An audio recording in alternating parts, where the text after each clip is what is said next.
Hi there, I'm Kendall Thorne. I'm Sarah Smallwood. I'm Megan Sherrill. I'm Gabby Valverde, and we are Pinpoint Creative. This semester we conducted a research campaign for our client, The Depot.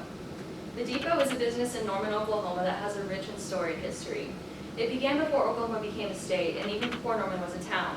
Land was acquired in Central Indian Territory in 1866, and in 1884 a contract was drawn up to build a railroad. In fact, Norman was named for Abner E. Norman, the surveyor of the land. In 1887, the first passenger train passed through Norman. The depot was built in 1909 to handle passengers and was used for that purpose until passengers service stopped in 1979.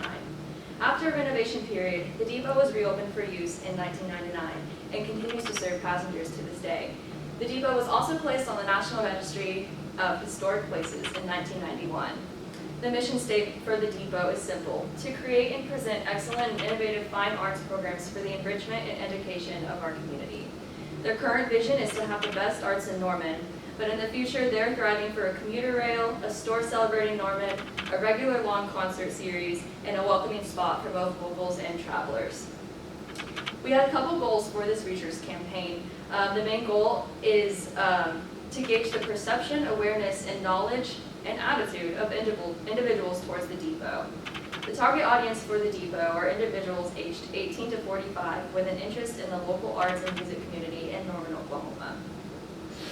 We developed a research question to help us gauge what we needed to gauge for this research campaign, and that was, what do internal and external publics believe the brand image of the depot is? To answer this research question, we developed 3 hypotheses. The first one, internal publics believe the depot represents its mission statement and are aware of their other programs. External publics believe the depot represents its mission statement and are not aware of their other programs. And our third hypothesis is that older audiences are more likely than younger audiences to think the depot represents its mission statement and will more likely be aware of their other programs. So we had 4 research methods. We had the interview, the survey, the focus group, and the content analysis.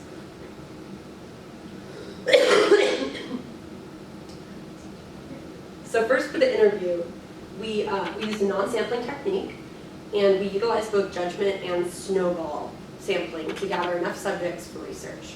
We sought out individuals with a bit of a knowledge of the depot, especially for our internal stakeholders. And our sample included 3 males and 1 female between the ages of 40 and 55. So we conducted 4 interviews. Each one was 20 to 40 minutes long, and we transcribed them for collection purposes.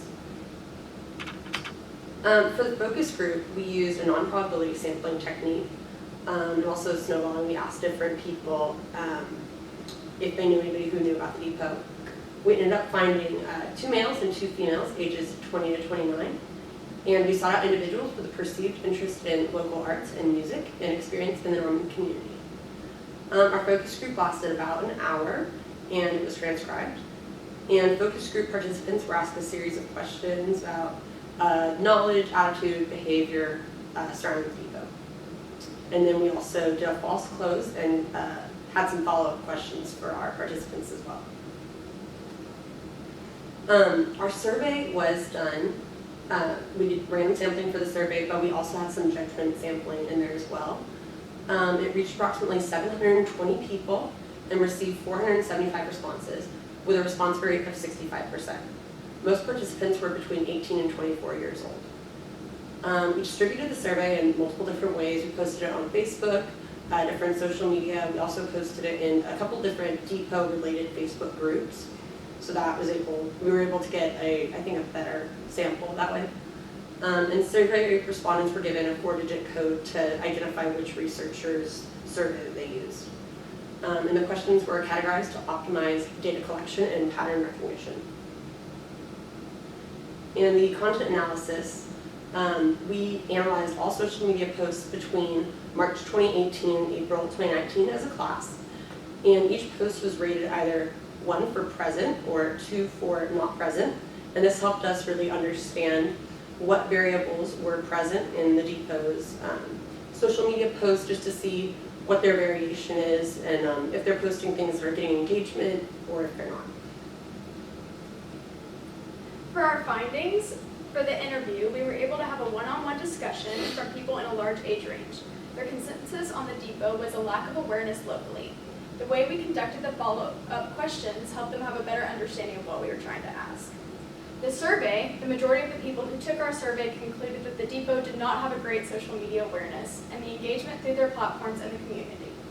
Most had heard of some of the events put on by the depot, but were not aware that the depot was the responsible host. For our focus group, we were able to sit down with participants between the age of 18 and 30. The consensus of the group is that they are somewhat familiar with the depot and the services that it offers. However, they do not attend the depot on a regular basis or hear about its events. The focus group concluded that the depot would have more potential to reach a younger audience if they utilize social media more. For the content analysis, we revealed that the depot is lacking in interaction and marketing on social media platforms. Many posts gain minimal traction and could improve in impact. For our knowledge graphic, we have a question from our survey that asked, I have heard of the depot in Norman. 44% of those surveyed responded that they strongly disagree. In this case, the outlier would be those who said that they strongly agree, which was only 7% of those surveyed. And that was out of 645 responses. For behavior, we asked the question, how often do you visit the depot or a Summer Breeze concert?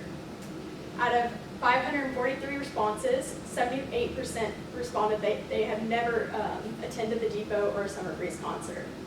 The outlier in this case would be those who said that they always attend the depot and Summer Breeze concerts, which was only 1% of those surveyed. And then for our media use, our first platform was Twitter. Out of 534 respondents, over 150 said that they never use Twitter, which is one thing that the depot does not use, so in this case that's not hurting them as much. For Instagram, out of 537 respondents, the most common answer was almost always, around 225 responses. So that's one thing that the depot could increase their usage of. And then for Facebook, out of 536 responses, the most common response was often, which is the depot's highest or most frequently used social media platform. So they could increase their usage on that, but that's great. With all that being said, these are some suggestions that our team came up with of what we think, based on our research, it would be a great method for the depot to play out and see what happens. So the first one, the depot ought to segment their target audience to include a distinct target of younger adults in the Norman arts community. We are so close to, the OU campus. The younger demographic here is a real opportunity for them, so creating them as a key target audience and persona for them would just benefit them a lot. The younger target audience is more likely to respond positively to the music and arts program offered by the depot, while the older target audience would likely favor the event-based rental, workshop programs, art shows, weddings, stuff like that. The depot can utilize social media platforms to market to these groups in different but necessary ways. The depot can utilize social media to gain awareness of the most influential publics. Social media can allow the depot to recognize influential local musicians and artists and similar organizations or people with mission statements. I think what's so great about Norman is our local businesses, and I think the depot is in a prime location to do that and spotlight those things. So we think that we should really utilize that through social media. The depot ought to invest considerably more attention to Instagram and Facebook, two very large social media platforms which many of the target audience's members use. It's just a great opportunity for you guys just to have more awareness for the depot and just on social media. And finally, the depot ought to divert funds and energy from print media towards social media advertisement and involvement, especially with the younger age going more digital. That is an extreme opportunity. Social media marketing has been regarded as a promotion opportunity, which cuts out the middleman and connects businesses directly with their target audiences. On Facebook, the depot utilizes the many event features to track RSVPs for events, directly linked to the ticket office for ticket sales, and provide follow-up photos and reviews from the events. It gives them just like a little info of like what's going on, and they can actually see how they can directly be a part of that and what it's going to be like when they get there. And the depot can use Instagram to enhance the aesthetic perception of the organization as an event venue by featuring wedding album photos and content from music events and arts program. overall, we really enjoyed this project and just getting to learn more about the depot as a client and as someone of our local community. And from our suggestions and our findings, we think that this will just be really helpful, and we appreciate everything y'all have done. Thank you so much.